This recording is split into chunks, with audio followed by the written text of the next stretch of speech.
Listen to me and listen carefully. I know what it feels like to be wronged.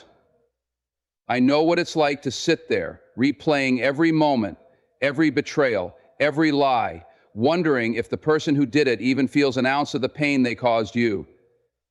I know what it's like to ask, God, do you see this? Do you see what they did to me? And let me tell you something. Yes, He does.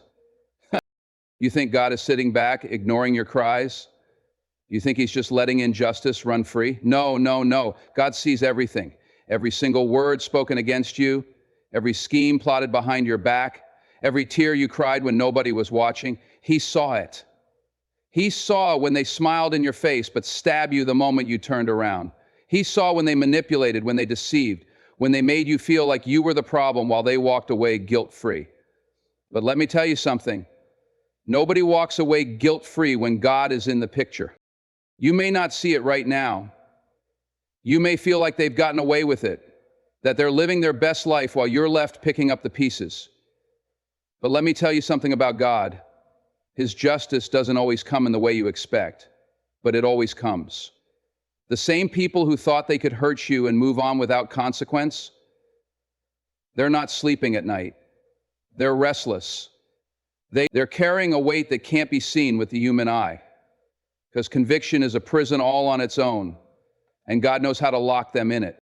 You see, people think they can do whatever they want and just move on. They think because there was no immediate consequence, they're free. But God doesn't work on our timetable. He works in seasons. And when the season of reckoning comes, oh, you better believe they'll feel it. Some of you are waiting for an apology, waiting for them to come back and say, I was wrong. But listen, whether they admit it or not, whether they say it to your face or take it to their grave, God is dealing with them. You don't need to see it to know what's happening. That's why you can't waste your time plotting revenge, walking around angry, holding on to bitterness. That's why you can't let what they did make you lose your joy, your peace, your purpose. Because while you're sitting there hurt, God is already moving. You just need to trust Him. You need to stop worrying about what's going to happen to them and start focusing on what's about to happen for you. God is a God of justice, and He doesn't just deal with people, He restores His people.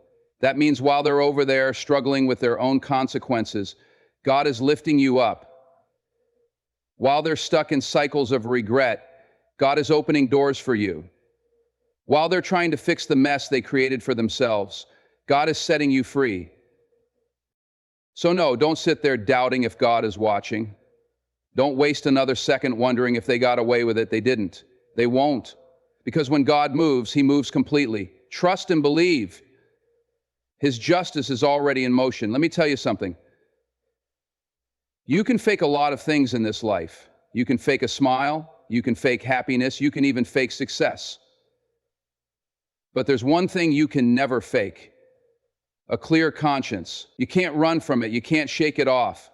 And you sure can't silence it when God is speaking through it. And let me tell you, when someone has wronged you, when they've done dirt behind your back, when they've moved with deception, that weight doesn't leave them. Oh, they may act like everything is fine. They may post pictures looking happy, laughing like they've got no cares in the world. But let me ask you this. If they're so free, why do they still look over their shoulder? Why do they avoid you? Why do they try so hard to act unbothered? Because deep down they are bothered. God has a way of pressing on people, a way of making sure they don't just walk away untouched. You think they're out here celebrating while you're still hurting. No. You're healing and they're carrying the weight of what they did. They might not tell you. They might never admit it. But conviction is real. It doesn't show up like a flashing sign, but it lingers. It gnaws at them when they're alone. It's in the silence when there's no one around to distract them. It's in the late night thoughts they can't push away. It's in the peaceful, quiet rooms where the mind can read the book. They may try to bury it. They may try to numb it with distractions, with relationships, with work, with anything that keeps them from sitting in that silence too long. But you can't outrun the voice of God. You can't drown out conviction when it's coming from the one who sees all. And the thing is, they know what they did. They know they lied. They know they betrayed you. They know they took something from you that wasn't theirs to take. And even if their lips never say it, their spirit is wrestling with it every single day. See, you don't need to seek revenge. You don't need to waste your time trying to prove a point, because God already placed the truth inside of them, and they have to carry that truth whether they acknowledge it or not. You ever wonder why some people just disappear, why they don't come around anymore, why they seem so distant? Because conviction isolates. They don't want to face you because seeing you is a reminder of what they did. They don't want to hear your voice because it brings back what they tried to forget. But here's what you need to understand. That's not your burden. You're not the one walking around carrying guilt. You're not the one looking over your shoulder. You're not the one who has to pretend to be fine while something inside of you is unsettled. They are. And they'll carry that until they choose to face it. So let them act. Let them pretend. Let them put on their little show. It doesn't matter.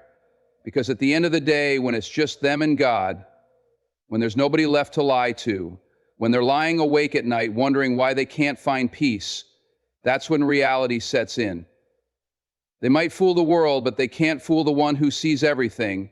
And trust me, God is dealing with them whether they say it or not.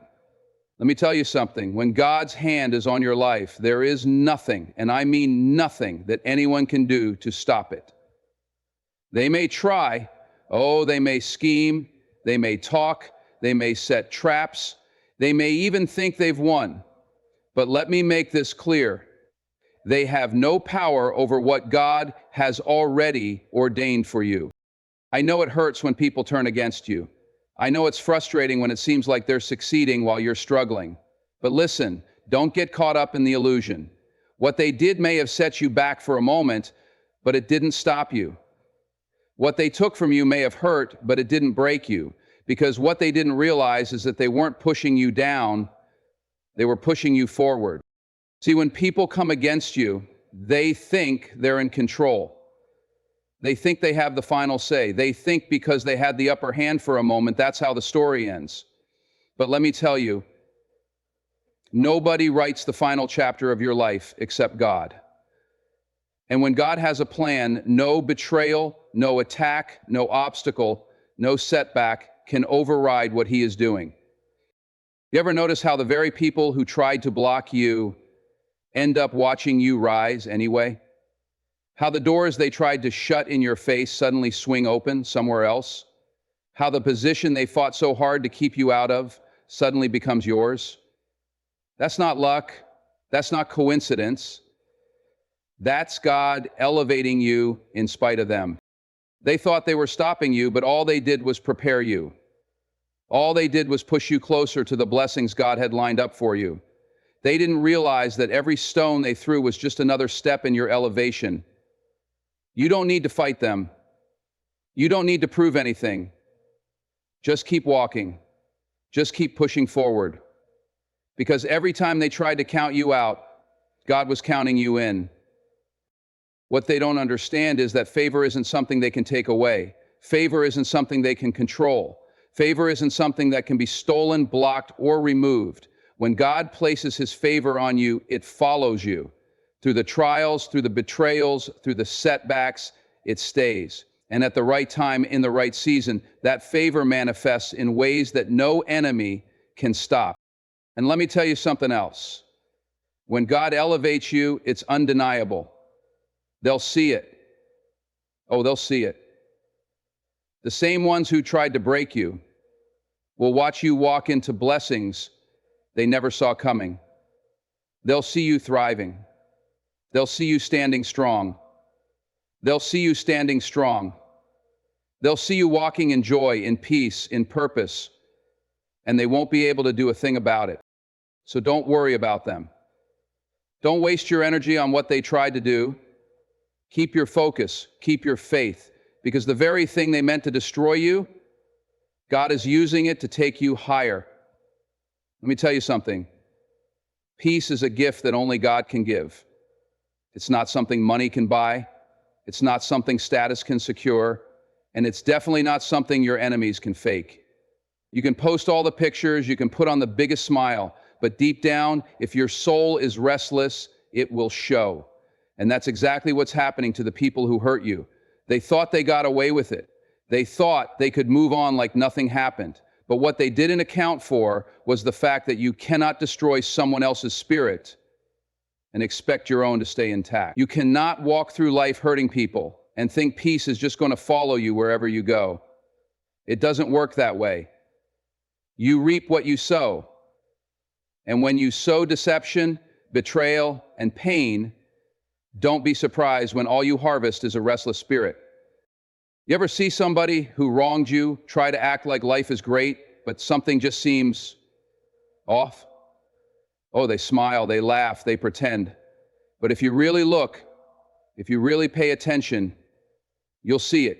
The weight, the tension, the way their joy seems forced, the way their spirit looks unsettled. That's not happiness. That's not peace. That's conviction eating at them in ways they will never admit. Because when God gives you peace, it's undeniable. It's a stillness in your soul that nothing can shake. It's the ability to walk away from the mess, from the chaos, from the lies, and still sleep soundly at night. It's knowing that you don't have to fight for revenge because God has already taken over the battle. That is a peace they don't have. They thought they were winning when they walked away from you, but what they really walked away from was peace. They thought they were strong because they hurt you and kept going, but what they really did was step into their own storm. You see, you're not the one carrying guilt.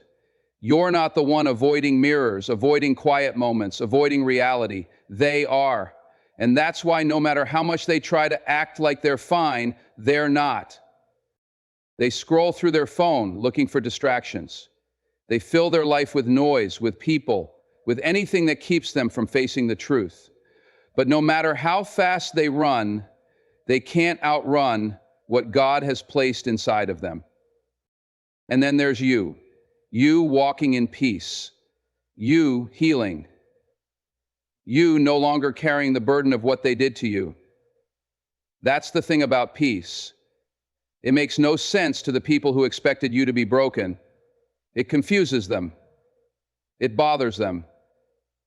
Because how? How are you still standing? How are you still thriving?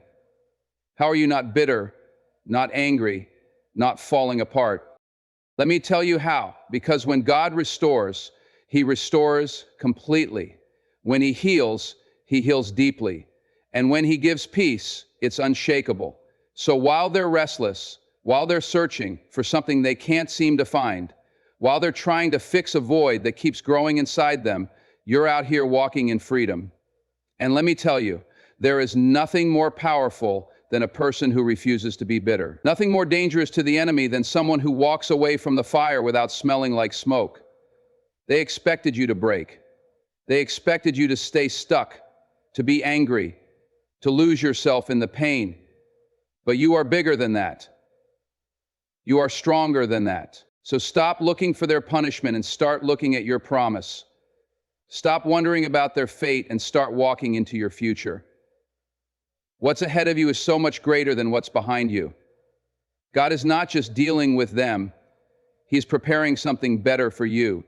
You just have to let go, move forward, and trust that what's coming is far greater than what was lost.